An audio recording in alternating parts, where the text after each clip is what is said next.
రాజమండ్రి నుంచి అమ్మ పంపిన పార్సిల్. అందులో ఏమున్నాయో చూద్దాం. కోవా, బెల్లం గవ్వలు, పూతరేకులు, యాపిల్స్, చింతపండు, రవ్వ వడియాలు, మామిడి తొక్కు, బియ్యం పిండి వడియాలు, కొత్త ఆవకాయ, మినపప్పు వడియాలు, మునగాకు పొడి, ప్రాన్స్ పికెల్, బియ్యం పిండి, బియ్యం నూక, జంతికలు, అలాగే కొబ్బరి ఉండలు,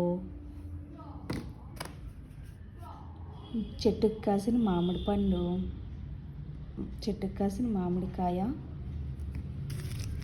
బెల్లం బొబ్బట్లు. ఇవన్నీ అమ్మ నా కోసం పంపించింది.